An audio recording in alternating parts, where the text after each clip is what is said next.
the dimensional formula of moment of inertia. See, moment of inertia, its symbol is capital I. Its equation is mass into distance square. You can find out the dimensional formula of a physical quantity only if you know the equation. What is the dimension of force? ml t raised to Find out the dimension of moment of inertia. Answer, anyone? ml square t raised to 0. Dimensional formula of moment of inertia. It is represented by I capital. Usually we represent dimensional formula in a square bracket. Dimension of mass is m. R means distance only, radius or distance. Okay, distance is L square. There is no time in this, so t raised to 0. No time is present. So ml square t raised to 0 is the dimension of moment of inertia. Next question. Find the dimensional formula of angular momentum. What is momentum? Mass into velocity.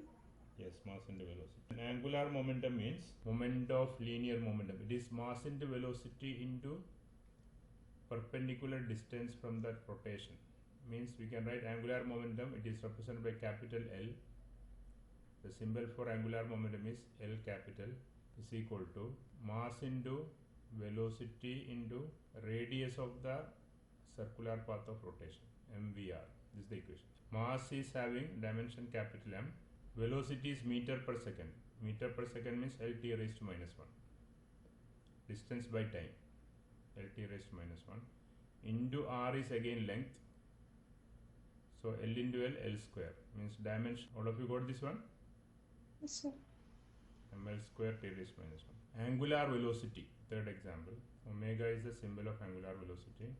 Angular velocity equation is omega is equal to angular displacement by time, delta theta by t, change in angle by time.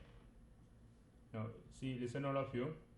This angle theta is a dimensionless physical quantity. Theta has no dimension. Then what will be the answer? Delta theta means small change in angle in a time t. So here theta has no dimension, only time dimension will be there. So dimensional formula for angular velocity is equal to mass is not there, so 0. Length is not there, again 0. Only time is there at the denominator, so it should come to numerator as minus 1. This is the dimensional formula of angular velocity. Now the most important part of this topic is applications of dimensional analysis. In that, one sure question, repeated question in all paper, you can see that question. So one of the applications of dimensional analysis to derive correct relationship between different physical quantities. I can explain this one with an example. So you start with a question, write a question. Derive the formula for period of oscillation of a simple pendulum using dimensions. Yes, sir. Then continuation after full stop.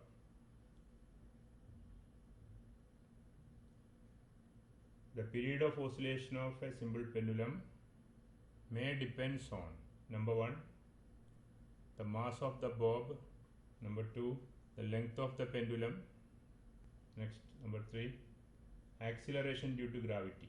In mass of the bob you write small m in bracket, length of the pendulum write small l in bracket, and acceleration due to gravity you know it is small g. Now see here, this is the case. Suppose this is a pendulum. Okay, this is the bob of the pendulum, and the length of the pendulum is actually the distance between the point of suspension here and to the center of gravity of this bob. Means there will be a center point on the bob at which the mass of the bob can be considered to be concentrated. It's called center of gravity. From the point of suspension till the center of gravity here, that much length is small l, length of the pendulum. Mass of this bob is m, and time period means when it is oscillating. This is the mean position. This is called equilibrium point or mean point, mean position. These two a dash are two extreme points to extreme position, and from the mean position to the extreme point, this is called amplitude of the pendulum. When it is oscillating between 2 points a dash, suppose it is starting from the point B and you are displacing to a maximum extreme point A, then you release from here, it will start oscillating like this. Okay, between the two extreme point A dash. If there is no external dissipating forces, like if there is no air friction, no other external forces, it will keep on oscillating. See here, this pendulum, if you are displacing into a large distance, if you displace this into a large distance, then release, it will oscillate with a very large amplitude with more speed. Or if you displace it very little, then release, it will oscillate slowly. In all these cases, the time taken for one oscillation is constant.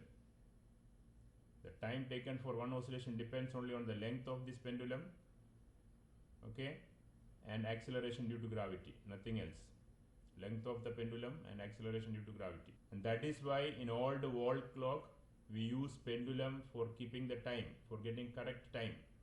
If a pendulum is hanging inside a clock, the clock always will show correct time.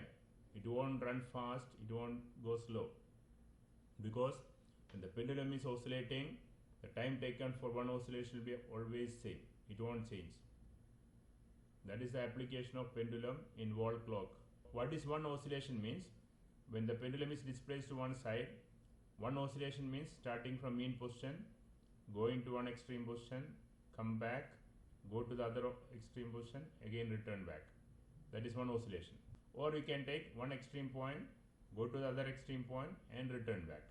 Both will be one oscillation. And time taken for one oscillation, this oscillation, from one extreme point, go to the other extreme point, again return back.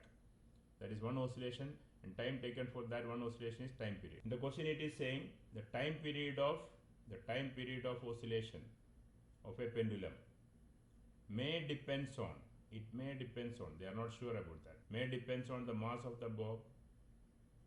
How it depends on mass of the bob we don't know, so we'll write proportional. How it is proportional to mass, by square or by square root, we don't know, so we'll put m raised to a. Then second one is the length of the pendulum. With the length of the pendulum, how it depends we don't know, whether it is square or cube or square root, so we'll put L raised to b. We need to find out the value of AB. And acceleration due to gravity, it depends. How it depends we don't know, so we'll put G raised to C. This is the first step always. If you are getting a question, in the question it will be given what are the physical quantities, it may depends. We cannot guess it, so it will be given. Here it is given already, mass of the bob, length of the pendulum and acceleration due to gravity. So the first step is this one. Now the second step is, that is T is equal to, when we are converting this proportionality into equation, we have to put a constant there. So in the second step I will write T is equal to a constant k into m raised to a, L raised to b and G raised to C. This will take as equation number 1. Here k is a dimensionless constant. Its value we will not get from the equation. Its value we have to find out by using an experiment. K we cannot get from the dimensional analysis. That is a drawback of this dimensional method. Now the next step is writing the dimensions of all the quantities in LHS and RHS. In LHS, time T, time period, it is time only, so its dimension is T, but there is no mass in that. In LHS, time period of a pendulum, there is no mass, so m raised to 0. There is no length in that, so L raised to 0. Only time is there, time with the power 1. This is the dimension of the LHS, is equal to. The constant k has no dimension, so no need to write that. We'll write mass m, it has dimension capital M, and its power is given a, so a I should write here. Then L is length only, capital L is the dimension, it has power b. Then G is acceleration due to gravity. You know acceleration due to gravity is acceleration. Acceleration is meter per second square. L t raised to minus 2. Meter L per second square. T raised to time raised to minus 2. L t raised to minus 2 to the power c. So I should put a bracket here, and outside the bracket to the power c. Again we can simplify this one. M raised to 0, L raised to 0, t is equal to, here totally only one m is there. Altogether only one m is there, so only one m, we can write m to the power a. But here L raised to b is there, and this L raised to all to the power c, so L raised to c is there. So L raised to b and L raised to c power we can add. What we can write? B plus C. B plus c we can write, b plus c, L raised to b plus c. Then again time minus 2 into c. So minus 2c. Only one time is there, but power c is there, all to the power c. So minus 2 into c minus 2. Now the next step is we can find out the value of these powers a, b, c. That is the main step here. Once you get the powers of a, b, c, then equation is ready. For getting the value of a, b, c, the powers a, b, c, we can compare the value from LHS and RHS. For right hand side, m is having power a. Then corresponding m in left hand side LHS, what is the value? 0. So we got the value of a. A is 0. A 0 means a is not a factor. Mass is not a factor. Mass will not be there in the equation. Now the second step, L is having power b plus c in the right hand side. Left hand side only 0. So we can compare these two powers on LHS and RHS. B plus c is equal to 0. B plus c is equal to 0. So I can write b equal to what? Minus c. Okay, we'll keep this equation. We need this equation afterwards. B is equal to minus c is needed afterwards. Then the next step, time is having power minus 2c in the right hand side. Left hand side time is having power 1. Here power is 1. Okay, the next step we can write the RHS time is minus 2c. Minus 2c. In left hand side it is 1. So minus 2c equal to 1. Means c equal to what? Minus 1 by 2. Then if c is minus 1 by 2, from this equation b equal to minus c, we have an equation here, b equal to minus c. B equal to minus c. So b is equal to what? Minus of minus 1 by 2 is equal to what? B is equal to plus 1 by 2. Now the equation is almost ready. Now what we have to do? Substitute all these values in equation 1. In this equation, equation number 1, second equation here. In this equation, put the value of a, b, c in the power a, b, c. What can we write?